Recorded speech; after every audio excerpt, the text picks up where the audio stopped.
Mapagpalang hapon po sa bawat isa po sa atin. Minsan pa po tayo pong lahat ay yumuko at manalangin bago po tayo mag-start ng gawain ng Panginoon sa hapon na ito. Sige po, pray po tayo. Amang Diyos, sa pangalan ng aming Panginoong Jesus, patuloy na sa mga oras na ito. Lord, malaya ka na patuloy kaming kausapin, Panginoon, sa pamamagitan ng mga salita mo, O Diyos. At dalangin namin, Panginoon, na patuloy na samahan kami ng presensya mo sa aming kalagitnaan at ikaw ang mapapurihan sa hapon na ito, Panginoon. Sa iyo po ang lahat ng pagsamba at pagdakila sa pangalan ni Jesus. Amen. Isang mapagpalang hapon po ulit sa bawat isa po sa atin. Kamusta na po tayo? Amen po. So, katulad po ng pinag-aaralan po natin ngayong mga nakakaraang linggo, ay ito po ay patungkol pa rin sa ating Believers Camping. Amen po. So, 2 weeks ago, nung tayo po ay nag-camp. Amen po. Nandyan pa rin po ba ang simoy ng camping? So, siguro yung iba talagang naaalala pa natin.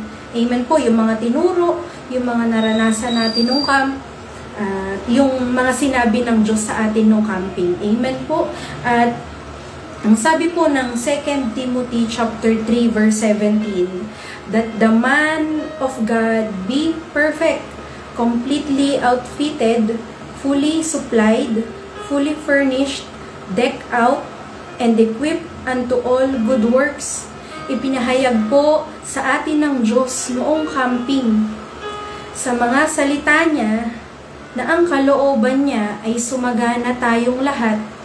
Sumagana tayo sa lahat ng bagay. Amen po. At personally, marami po akong natutunan nung camping. Di ba po, kung mapapansin natin, unang service pa lang, nandoon na yung pagsama ng presensya ng Panginoon nung camping. Amen po. At naniniwala po ako na sa camping na iyon, nung Believers Camping po natin, ang Diyos ay tinuruan tayo kung paano sumagana, kung paano makuha ang lahat ng bagay na pangangailangan natin. Amen po. At naniniwala po ako na pinataas ng Diyos yung faith ng bawat isa sa atin. Amen po. At naniniwala din po ako na tayo ay inihahanda ng Diyos. Amen po. Sabi nga po kapag pine-prepare ka ng Diyos, ibig sabihin, meron siyang gagawin. At sa bawat isa po sa atin, tayo pong lahat ay naniniwala ako pine-prepare ng Diyos at pine-prepare pa ng Diyos sa mga gagawin niya pa.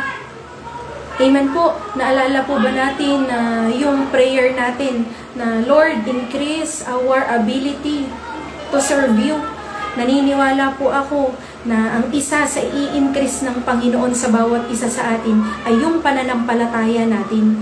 Dahil sabi nga po ng Bible, mahirap sumunod sa Diyos na wala kang pananampalataya doon sa pinaglilingkuran mo.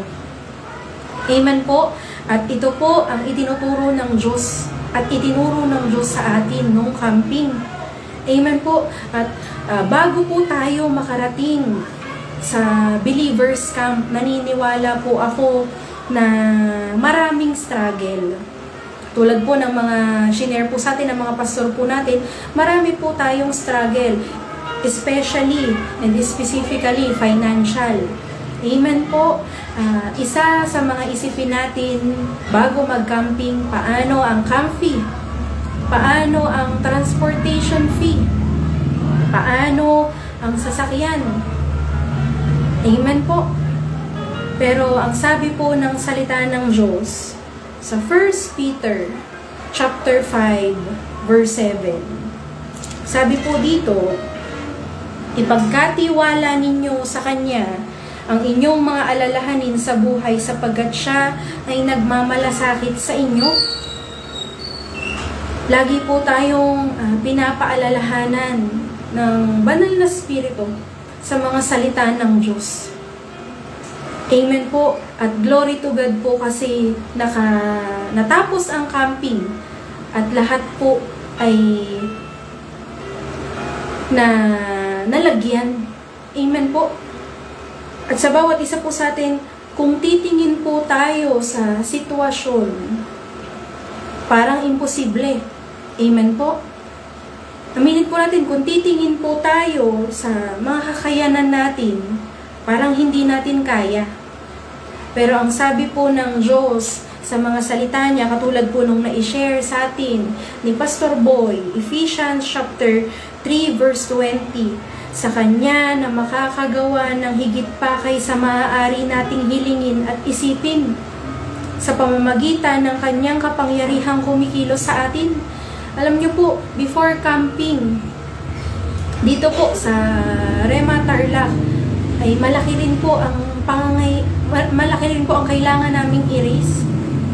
At kung iisipin po namin yung amount na kailangan naming i-raise, at kung titingin po kami doon sa current na fundraising na meron kami noong mga time na yon, parang imposible na mapunan yung pangangailangan na dapat maibigay namin sa camping.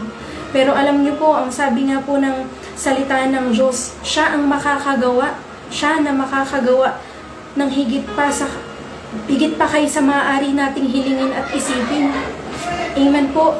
Ang sabi po ng Philippians chapter 4 verse 19, at buhat sa hindi mauubos na kayamanan ng Diyos, ibibigay niya ang lahat ng inyong kailangan sa pamamagitan ni Kristo Jesus na ating Panginoon. Sinasabi ng Diyos sa atin na siya ang provider. Amen po. Siya ang magbibigay ng lahat ng pangangailangan natin. Amen po. At alam niyo po, sa buhay po natin, para mangyari po ang pangako ng Diyos sa mga salita niya, kailangan natin itong tayuan. Panghawakan at ipatupad. Amen po. Sabi nga po nung narinig ko po na preacher, nagtuturo ng faith sa mga tao. If you want God's best, stay faithful. Sabi po ni Jerry Saville. Excuse mo. If you want God's best, stay faithful. Sabi po ni Jerry Saville. Alam niyo po, nung narinig ko to, sabi ko sa Panginoon, Lord, paano? Kasi bilang isang mga tao at naglilingkod sa Diyos, hindi natin mapeperpekto ang paglilingkod natin. Pero ang nire-require ng Panginoon, sabi niya, if you are willing and obedient, we will eat the best of the land. Amen po, sabi niya doon, if you want God's best, stay faithful, manatili at maging tapat. Amen po. Ang sabi po ng Hebrews chapter 10 verse 23, let us hold fast the confession of our hope without wavering, for He who promised is faithful. Pinaalalahanan po tayo ng salita ng Diyos na yung pinaglilingkuran natin, yung sinusundan natin ay tapat. Kaya, nararapat lang po, sabi niya doon na doon sa pinaglilingkuran natin, maging matapat din tayo. Amen po. Kasi ang mga pangako ng Diyos, katulad po na sinabi ni Pastor Roy, ang mga pangako ng Diyos ay para doon sa mga tao na sumusunod sa mga salita niya. Amen po. At nung kampo, one time, isa sa mga anointed na worship, hindi ko po sure kung yun ay second night, Pero ang experience ko po nung camping ay during worship, ang lakas ng anointing, after ng spontaneous worship, dun po tayo nag-start na mag-thanks. Amen po. At nagtatangs po tayo, pero nandun yung singing in the spirit. Amen po. At alam niyo po, personally, hindi ko na alam kung ano yung sinasabi ng spirito ko sa spirito ng Diyos. Kasi thanks ka lang ng thanks. Amen po. Pero alam niyo po, after nung ilang minutes na yun, after nung ilang minutes na worship, spontaneous worship at singing in the spirit, isa lang yung lumabas sa labi ko. At nung time na yun, hindi ko na mapigilan yung iyak ko. Hindi ko po alam kung ano na yung sinasabi ng spirito ko sa spirito ng Diyos. Pero isa lang yung lumabas sa bibig ko. At yung lumabas po sa bibig ko, hindi ang kalooban mo. Hindi ang kalooban ko, kundi ang kalooban mo. Amen. Ang isang advantage, ang isang magandang nangyayari sa atin kapag camping, napapaalalahanan po tayo ng mga pangako natin sa Diyos. Hindi lang pinapaalalahanan tayo ng Diyos sa mga pangako niya, kundi pinapaalala din ng Diyos sa bawat isa sa atin ang mga pangako natin. So, sa bawat isa po sa atin, ano na po ba ulit yung mga pangako natin sa Panginoon? Kamusta na po yung ipinangako natin sa Diyos noon? At kamusta po ulit yung ipinangako natin ngayon sa Diyos after camping? Mahalaga sa Panginoon ang bawat pangako natin. Sabi nga po ang tao nakakalimot pero ang Diyos ay hindi. At magsimula po tayo ulit na tuparin ang ating mga pangako. Close ko po sa verse na ito sa Mangangaral chapter 5, verse 4. Kung mangangako ka sa Diyos, tuparin ito agad. Hindi siya nalulugod sa taong mangmang. Kaya tuparin mo ang iyong pangako sa Kanya. Mabuti pang huwag ka ng mangako kaysa mangangako at hindi mo tutuparin. Huwag mong pababayaang magkasala ka dahil sa iyong pananalita. Mangangako ka at pagkatapos ay babawiin mo sa ganyan, galit na galit ang Diyos. Ulitin ko po ulit. Nung camping, ako po ay personally na-remind ng mga commitment ko sa Diyos, mga pangako ko sa Panginoon. Glory to God kasi ang Diyos, ang Holy Spirit ang nagpapaalala po sa bawat isa sa atin.